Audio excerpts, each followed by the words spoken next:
भलीकार साइयों, स्वागत है आप सबका एक नए वीडियो में। आज का हमारा वीडियो एक ऐसे विषय के ऊपर है जिसके बारे में आप पहले से ही जानते हैं। यदि आप हिंदी भाषी हैं तो आपने हिंदी में लेखन तो अवश्य किया होगा, और यदि आपने हिंदी में लेखन किया है तो आपने यह ध्यान दिया होगा कि हिंदी में हम कई सारे संयुक्त अक्षरों का उपयोग करते हैं। अक्षर जैसे प्र, क्य, ज्ञ, क्ष आदि हिंदी के कुछ प्रसिद्ध संयुक्ताक्षर हैं। यदि हम ज्ञ अक्षर को ही देख लें तो यह ज और ञ इन दोनों के संयोग से बनता है। उसी प्रकार क्य, क और य इन दोनों के संयोग से बनता है। भारत की कई सारी भाषाएं जैसे मराठी, ओडिया, बांग्ला, संस्कृत आदि कई सारे संयुक्त अक्षरों का उपयोग करती हैं, परंतु क्योंकि हमारा वीडियो सिंधी भाषा के ऊपर है, हम अपनी चर्चा को सिंधी भाषा तक ही सीमित रखेंगे। सिंधी एक भारतीय भाषा होने के कारण सिंधी में भी संयुक्त अक्षर उपयोग होने के संकेत मिलते हैं। सिंधी के कुछ शब्द जैसे आह्यूं, थ्यो, माण्हू, गाल्ह आदि सिंधी के कुछ प्रमुख संयुक्त अक्षरों के उदाहरण हैं। यहाँ हमें यह बात जान लेना आवश्यक है कि भारत की पश्चिमी भाषाओं में भारत की अन्य भाषाओं की तुलना में संयुक्त अक्षरों की संख्या कुछ कम है। ऐसा शायद इसलिए क्योंकि भारत की पश्चिमी भाषाओं पर विदेशी भाषाओं का भी प्रभाव पड़ा है, परंतु इसका मतलब यह नहीं कि इन भाषाओं में संयुक्त अक्षरों का उपयोग ही नहीं होता। उदाहरण के लिए हम पंजाबी भाषा को देखते हैं। पंजाबी भाषा में हिंदी की तुलना में संयुक्त अक्षरों की संख्या भले ही कम हो, परंतु पंजाबी भाषा में 4 ऐसे चिन्ह हैं जिनका उपयोग कर आज भी संयुक्त अक्षर लिखे जाते हैं। जैसा कि एक शब्द है प्रधान। प्रधान शब्द में आप देख सकते हैं कि गुरुमुखी में किस प्रकार प के नीचे एक चिन्ह लगाया गया है। यह चिन्ह देवनागरी के रकार के समान है। ऐसे ही गुरुमुखी में 3 और चिन्ह हैं, पर शायद उनका उपयोग इतना ज़्यादा नहीं होता। अब बात करते हैं सिंधी भाषा की। सिंधी भाषा में संयुक्त अक्षरों का उपयोग तो होता है, परंतु सवाल है इन्हें लिखने का। सिंधी भाषा के लिए कई सारी लिपियां उपयोग में लाई गई हैं। यदि हम देवनागरी और गुरुमुखी में सिंधी भाषा को लिखें तो इनमें संयुक्त अक्षरों को लिख पाना कोई बड़ी बात नहीं, और यदि आप अरबी लिपि का प्रयोग करते हैं तो संयुक्त अक्षर बनाने के लिए आपको खास चिन्ह उपयोग करने की कोई आवश्यकता ही नहीं है, क्योंकि अरबी लिपि एक कर्सिव स्क्रिप्ट है, अर्थात इस लिपि में अक्षर पहले से ही जुड़े हुए होते हैं। इसके अलावा यदि आप अरबी लिपि में सिंधी भाषा को लिखते हैं तो इस बात की बहुत आशंका है कि आप सिंधी शब्दों के बजाय अरबी फारसी के शब्दों का ज़्यादा प्रयोग करेंगे, जिनमें संयुक्त अक्षरों की मात्रा उतनी नहीं होती। परंतु सिंध की अपनी लिपि का क्या सिंधी हटवाणी की लिपि में हम संयुक्त अक्षरों को लिख सकते हैं या नहीं?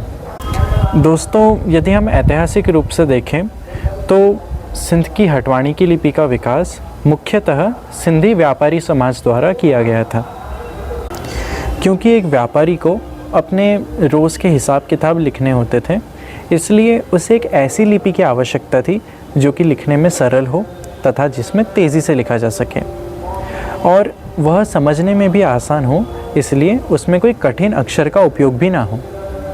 इसलिए आप देखेंगे कि सिंध की जो हटवाणी की लिपि है उसमें संयुक्त अक्षर एक भी देखने को नहीं मिलते, और यदि आपको संयुक्त अक्षर बनाने भी है तो आप छोटी ई, छोटा ऊ या विराम चिन्ह का उपयोग कर बनाते हैं। चलिए इस संकल्पना को थोड़ी और गहराई से समझते हैं इस चित्र की मदद से।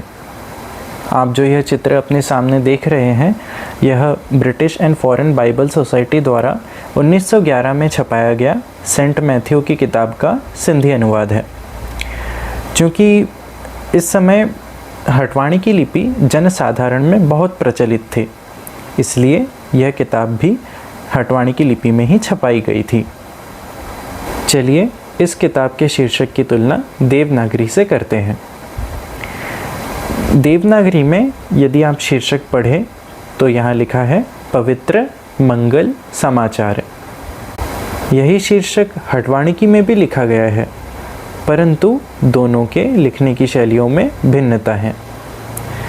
जहाँ देवनागरी में पहला जो शब्द है पवित्र, उसमें जो आखिरी अक्षर त्र है एक संयुक्त अक्षर है जो कि त और र इन दोनों के संयोग से बना है। वहीं यदि आप हटवाणिकी में देखें तो यह अक्षर को त्र इस प्रकार एक साथ नहीं लिखा गया है, बल्कि अलग अलग करके लिखा गया है। पवित्र यह जो शब्द है यहाँ उसे इस प्रकार लिखा गया है, प व त उकार तो र इकार रे, पवित्र पवित्र पवित्र। तो यहाँ आप देख सकते हैं कि किस प्रकार संयुक्त अक्षर को लिखने के लिए छोटी ऊ और छोटी ई का प्रयोग किया गया है। इसे आप सिंधी अपभ्रंश भी मान सकते हैं। अब इसी पन्ने पर यदि आप थोड़ा नीचे जाएं तो आपको British and foreign Bible society का नाम भी मिल जाएगा। परंतु यदि आप ध्यान से देखें तो यह जो पहला शब्द है ब्रिटिश, यहाँ पर भी एक संयुक्त अक्षर ब्र आता है और इसे भी यहाँ संयुक्त अक्षर जैसे नहीं बल्कि अलग अलग करके लिखा गया है। यहाँ जो शब्द है ब्रिटिश उसे ब्रिटिश इस प्रकार लिखा गया है, ब एकार बे, र एकार रे, ट एकार टे, श एकार शे, ब्रिटिश ब्रिटिश। तो इस प्रकार आप देख सकते हैं कि कैसे संयुक्त अक्षर को लिखने के लिए छोटी ई का प्रयोग भी किया जाता था। अब हम चलते हैं इस किताब के पहले पन्ने पर। पहले पन्ने पर आखिरी लाइन में आप दूसरा शब्द देखें, उ न विराम न ह एकार टुपको हैं, उन्हें उन्हें। यहाँ पर भी आप देखें कि किस प्रकार उन्हें में जो ने संयुक्त अक्षर है उसे अलग अलग करके लिखा गया है तथा यहाँ संयुक्त अक्षर बनाने के लिए विराम चिन्ह का उपयोग किया गया है। तो अब आप देख सकते हैं कि हटवाणिकी लिपि में किस प्रकार छोटी ऊ, छोटी ई और विराम चिन्ह का उपयोग कर संयुक्त अक्षर लिखे जाते थे।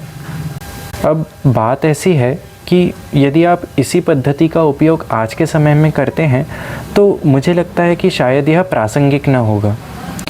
आज हम जाने अनजाने में कितने ही अंग्रेज़ी के शब्दों का उपयोग कर लेते हैं जिन्हें लिखने के लिए संयुक्त अक्षरों की आवश्यकता होती है, तथा आजकल हमारा ज़्यादातर लेखन हाथ से नहीं बल्कि लैपटॉप, कंप्यूटर या मोबाइल पर टाइप करके होता है और ज़्यादातर जो टेक्स्ट भी अवेलेबल होता है वह या तो वर्चुअल फॉर्मेट में होता है या तो मशीनों द्वारा प्रिंटेड होता है। ऐसे समय में यदि आप इस प्रकार संयुक्ताक्षर लिखें तो शब्द अकारण ही बहुत लंबा हो जाएगा और हटवाणिकी लिपि सौंदर्य की दृष्टि से उतनी निखर भी नहीं पाएगी। यदि मैं इंग्लिश में कहूँ तो हटवाणिकी लिपि अपना एस्थेटिक अपील खो बैठेगी।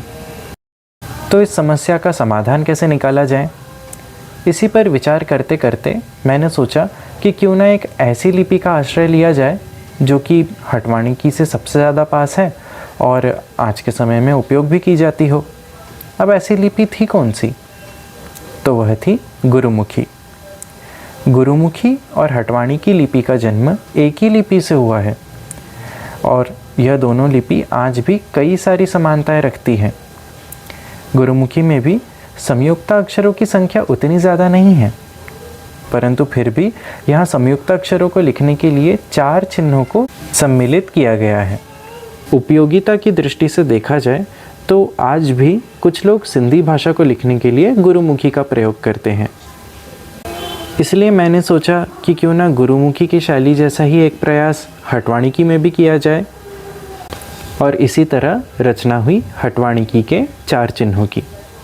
जब मैंने इन 4 चिन्हों का उपयोग कर सिंधी भाषा को लिखना शुरू किया तो मुझे बहुत आसानी महसूस हुई, इसलिए मुझे लगा कि इन्हें आपके साथ भी शेयर करूं।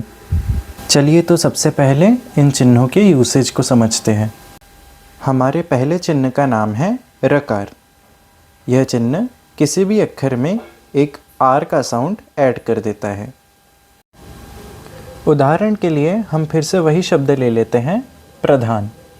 प्रधान इस शब्द को यदि हम पुरानी हटवानिकी में लिखते तो इस प्रकार होता, प इकार प, र ध आकार धा न, प्रधान, या प विराम प, र ध आकार धा न, प्रधान। अब यदि हम इसे रकार की मदद से लिखें तो कुछ इस प्रकार होगा, प रकार प्र, ध आकार धा न, प्रधान। आप देख सकते हैं कि जो नया तरीका है इसमें शब्द कितना छोटा हो जाता है। रकार की मदद से यह शब्द लिखने में बहुत आसान हो जाता है। यहाँ ध्यान दें कि हटवानिकी के रकार की आकृति गुरुमुखी के रकार के आकृति के समान ही है, प्रधान प्रधान। उसी प्रकार हम अपना दूसरा चिन्ह देखते हैं, यकार। यह चिन्ह किसी भी अक्षर में एक वाय का साउंड ऐड कर देता है। उदाहरण के लिए हम सिंधी का एक शब्द ले लेते हैं, हल्यो। इस शब्द को यदि हम पुरानी हटवानिकी में लिखते तो कुछ इस प्रकार लिखते, ह ल विराम ल, य ओकार यो, हल्यो हल्यो। और इसी को यदि हम नई पद्धति में यकार की मदद से लिखें तो इस प्रकार हो जाएगा, ह ल्य ल यकार ल्य ओकार ल्यो, हल्यो हल्यो। यहाँ आप ध्यान दें कि यकार और कोई भी अक्षर के बीच में थोड़ा सा गैप रखें। ऐसा इसलिए क्योंकि यदि आप यकार को जोड़कर लिखें अक्षर के साथ तो ड़ में यदि आप यकार लगाएं तो यह अक्षर ही बन जाएगा। इसलिए आप जब भी अक्षर के साथ यकार लगाएं, खासकर ड़ के साथ, तो थोड़ा सा गैप दें। ऋ। यकार की जो आकृति है वह य अक्षर के पिछले भाग को लेकर ही बनी है। हमारा तीसरा चिन्ह है हकार। यह चिन्ह किसी भी अक्षर में एक एच का साउंड ऐड कर देता है। उदाहरण के लिए हम एक शब्द देखते हैं, माण्हू। इसे पुरानी पद्धति में इस प्रकार लिखते हैं, म आकार मा, ण विराम ण, ह वडी उकार हु, माण्हू माण्हू। अब हकार की मदद से इस प्रकार लिखा जाएगा, म आकार मा, ण हकार ण, वडी उकार णु, माण्हू माण्हू। हकार लिखना अर्थात किसी भी अक्षर के नीचे एक छोटा सा ह लिखने के समान ही है। बस लिखने में आसानी के लिए हम उसे एक स्ट्रोक में लिखते हैं। हमारा चौथा और आखिरी चिन्ह है वकार। यह चिन्ह किसी भी अक्षर में एक W का साउंड ऐड कर देता है। उदाहरण के लिए हम एक शब्द देखते हैं, स्वीकार। पहली पुरानी पद्धति में स विराम स, व वडीकार स्वी कार, स्वीकार। और अब वकार के साथ में स वकार स्व, वडी इकार स्वी, क आकार का र, स्वीकार स्वीकार। वकार लिखने के लिए आपको बस अक्षर के नीचे एक छोटा सा व बनाना है। इस प्रकार आप इन चिन्हों को किसी भी अक्षर के साथ इस्तेमाल कर सकते हैं। इससे शब्दों की लंबाई कम हो जाएगी और लेखन और आसान और सुंदर हो जाएगा। दोस्तों, आज की वीडियो में बस इतना ही। अगली वीडियो से हम हटवानिकी में सिंधी लिखने और पढ़ने की प्रैक्टिस शुरू करने जा रहे हैं और देखेंगे कई और नए टॉपिक्स को। मगर उससे पहले मैं आप सबसे क्षमा मांगना चाहता हूँ, क्योंकि मुझे पता है कि मैं कई दिन बाद ये वीडियो पोस्ट कर रहा हूँ मैं आशा करता हूँ कि मैं इन फ्यूचर और भी ज़्यादा फ्रीक्वेंसी के साथ वीडियो पोस्ट किया करूँ। शायद मुझे पता नहीं था कि आज का कंसेप्ट सबसे सरल तरीके से कैसे आप लोगों तक पहुँचाया जा सके, फिर भी मैंने अपनी पूरी कोशिश की है। इसके अलावा मैं अपने भी कुछ कामों में व्यस्त हो गया था। फिर भी जाते जाते मैं आप सबसे यही कहना चाहूँगा, अगर मूंखां का गलती थी वही आहे तो मेहरबानी करी मूंखे माफ़ कंदा। असां जल्दी एक नई वीडियो में मिलंदासीं। इन वक्त ताईं ॾिसंदा रहो असांजी सिंधी ऐं सिंधी लिपीअ में लिखंदा रहो। महिरबानी। ऐं हाँ, लाइक शेयर सब्सक्राइब करणु न विसारियो। बाय।